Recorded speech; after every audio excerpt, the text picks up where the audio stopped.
A meeting of celebrities. Conquering a city is not so much, observed the Scarecrow, as they started across the blue field.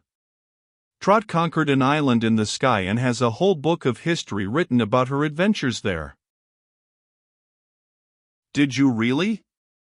Staring down at the little girl with wonder and admiration, Benny begged her to tell the story. So, as they hurried on to the blue cottage, Trot told how she and Button Bright and Captain Bill had flown on a magic umbrella to Sky Island, conquered the pinks and blues, and how she had been crowned queen of the island. She was trying to explain to Benny why she preferred being a little girl in the Emerald City to a queen in the sky, when the Scarecrow gave a sharp cry of alarm and sprang back from the road. Thunderous hoofbeats came pounding along the highway, and as Trot and Benny jumped out of the way, a most astonishing steed galloped pell-mell by them. It carried 2 riders, but as they were seated on a level with the treetops, they were almost invisible. About all Trot and her companions could see were High Boy's legs. For, of course, it was High Boy, and never having seen a high horse in the whole course of their lives, the 3 travelers pressed back against the low wall, at the side of the road.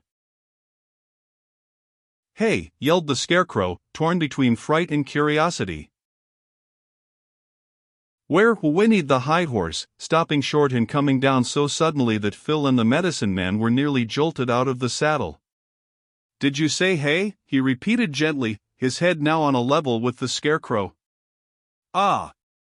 Leaning forward, he snatched several wisps out of the Scarecrow's shirt front and munched them up with great relish. "Stop!" commanded Trot sharply, as the Scarecrow, clutching his shirt front together, began to climb over the wall. "You mustn't eat the Scarecrow, he's alive." "Oh, all right then," sighed High Boy, looking curiously down at Trot, "but he started it, you know. I should never have lowered myself to speak to you at all if he had not hollered hey."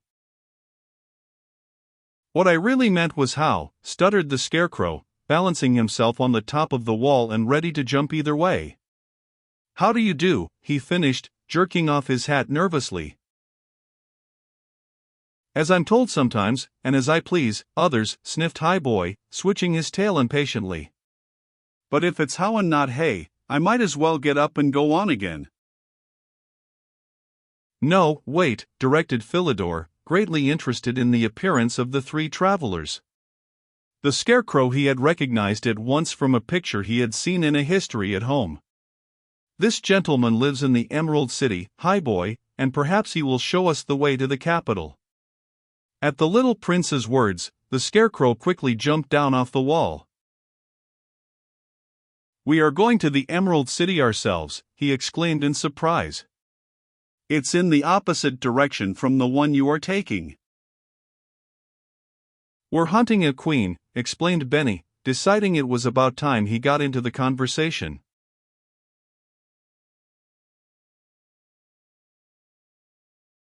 "Why, so are we," cried the medicine man, leaning so far out to the side that his chest flew open and spilled half its contents in the road. Trot and the Scarecrow were extremely shocked at this unexpected happening, but immediately went to Herbie's assistance, and when the last pillbox was in place, the medicine man slammed his chest and, with a wide wave of his arms, announced, "This is Prince Philidor of the Osier Isles, on a quest to find his royal mother and save his father's kingdom." "I am a medicine man, and I am a high horse," neighed High Boy, pawing up the dust with his hoof and tossing back his mane. "The only high horse in Oz." All of these announcements, as you can well imagine, filled Trot and her companions with astonishment. "Why, we've just left the Osier Isles," burst out Trot breathlessly. "A birdman carried us to Quiberon's cave, and let's all sit down," beamed the Scarecrow, "and talk this over comfortably." Before Philidor or Herbie could dismount, High Boy dropped down upon his haunches and, putting one hoof behind his ear, begged the Scarecrow to proceed with the story. "Why don't you tie yourself up?" he muttered impatiently to the medicine man, who in rolling off his back had again upset his medicine chest. "I'll lend you my belt," volunteered Trot, as Phil, who had also fallen off High Boy, picked himself up and sat down beside the straw man. "Now then," exclaimed Trot, after she had again restored the contents of Herbie's chest and fastened it securely with her belt, "tell us everything that has happened." "Ladies first," murmured Highboy, showing both rows of teeth. "You travel in strange company, my dear." His eyes rolled at Benny and came to rest so hungrily on the Scarecrow that agitated gentleman began stuffing in his stray wisps of hay as fast as possible. "Trot out your tail, little girl," invited Highboy, swallowing hard and removing his eyes from the Scarecrow with evident effort. As Philidor added his entreaties to Highboy's, Trot began at once to recount their amazing experiences in Quiberin's cave. "Why, it all fits together," exclaimed the little prince, jumping up excitedly. "Quiberin demands a mortal maiden or threatens to destroy our kingdom in 3 days. Somehow or other someone or other flew off to the Emerald City for you, though I cannot imagine my father allowing such a thing, and there are no birdmen on the Osier Isles." "What is your name, child?" asked Highboy, waving his hoof reprovingly at Phil. "Let the young lady finish her story, princeling." So Philidor sat down, and Trot, after telling her name and explaining the strange coming to life of Benny, went on with their further adventures, their meeting with Orpaw and their final escape by explosion to the mainland. "Orpaw told us all about Mombai's wickedness," finished Trot, in an anxious voice, "and we were on our way to the Emerald City to ask Ozma to help your father when we bumped into you." "And I shall carry you there," promised Highboy with a little snort of pleasure. "A girl named Trot can ride me any day. A fine, horsey-sounding name. Do you care for riding, my dear?"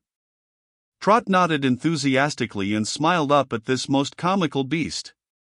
Then Philidor, stepping out into the center of the ring, told everything that had happened to him since the Blue Gull left him at the Good Witch's hut.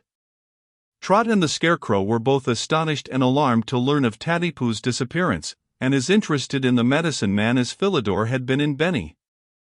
Benny himself listened gravely to the whole recital and at the conclusion began rubbing his chin in deep perplexity.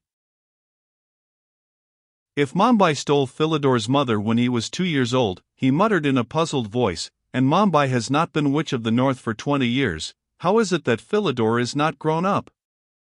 They all laughed heartily at the stone man's question. "Because we stay one age as long as we wish, in Oz," answered the little prince gaily. "I like being 10, so I've been 10 for ever so long." "So have I," declared Trot. "Nobody grows up here unless they want to, Benny. Isn't that fine?" "Fine, but funny," acknowledged the stone man, looking from one to the other. "Everything in Oz is fine but funny," admitted the Scarecrow, turning an exuberant somersault. "Look at Highboy and look at me." "You'd make a fine lunch," observed Highboy, lifting his nose hungrily. "Don't you think we'd better start on?" asked Trot, as the Scarecrow, with an indignant glance at Highboy, sprang behind a tree. "Even though Quiberin cannot get out to destroy the Osier Isles, Chiriog must be worried about Philidor, and Ozma ought to know about the Good Witch's disappearance right away." "Right you are." Pulling himself to his feet, Highboy Capridin pranced, first stretching his telescope legs up till his body was out of sight and then decreasing their length till his stomach rested on the ground. "Do you consider him safe?" whispered Benny, observing Highboy's antics with a worried frown. "Had we not better walk?" "Far better," quavered the Scarecrow, from behind his tree. "Oh come, get on," coaxed Highboy. "I was only teasing." "I wouldn't harm a hair of your head," he promised merrily. "So long as Trot likes you, I'll carry you anywhere." "Better get on while he's down," advised the medicine man, making ready to mount. "He's a very fast runner," added Philidor, smiling at Trot. "And will save you breath, steps, and time," whinnied Highboy, shaking his mane impatiently. Up with you, my brave kingdom savers. Realizing that they would reach the Emerald City much faster on High Boy, Trot spoke a few words to the Scarecrow, and after a little coaxing he consented to come, climbing up after all the others so he would be as far from High Boy's teeth as possible. Fortunately, the high horse's back was long so that there was plenty of room for them all. First came the little prince of the Osier Isles, then Herbie, then Trot, then Benny, and last of all the Scarecrow. Now hold tight, warned High Boy, rolling his eyes back gleefully, and all ready. Slapping the reins on his neck, Philidor ordered him to get up. Whirling round in the direction indicated by the Scarecrow, High Boy not only got up but shot up so high they could see over the treetops, and ran so fast that they clung breathlessly together. "How's that?" inquired the king's steed, looking proudly around at Trot. "Foo, fine," stuttered the little girl, "but couldn't you trot a little slower, High Boy?" "I'll trot slower for Trot, though I'd much rather not. I can pace, I can race, and I canter, a lot," chortled High Boy, snapping up his umbrella tail as he gave a sample of each gait. "He's awfully smart," confided Philidor in a loud whisper. "And we ought to reach the Emerald City tonight at the very latest." Trot nodded enthusiastically, and as she became more accustomed to the jerky gait of the high horse she found it strangely exhilarating. Imagine being able to look over the treetops as you gallop along the road. Every once in a while High Boy would drop down to a lower level so his riders could see whether anyone was passing. While he was jogging along about 5 feet from the ground, a farmer turned into the lane. He was driving a huge herd of cattle and called loudly for High Boy to get out of the way. Instead, High Boy merely turned sideways and shot upward, allowing the whole procession to pass under his body.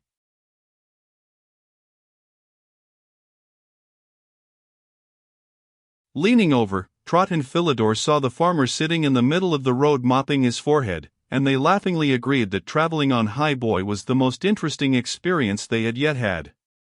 The Scarecrow was still uneasy about his stuffing, but even he was enjoying the ride, pointing out all the sights to Benny and the Medicine Man, and explaining all the treats in store when they reached the Emerald City. "I cannot imagine who carried you to the Osier Isles." "Are you sure it was not the Blue Gull?" questioned Philidor, as High Boy jogged comfortably along the blue highway. "No, it was a man with golden wings," insisted Trot positively, "and he must have been terribly strong to have carried Benny all that way." As Philidor still puzzled over the strange birdman, she called out suddenly, "Why, we must have gone right by Ginger's house." "So we have," muttered the Scarecrow, looking back regretfully. "She'd have given you some fine gingerbread, too."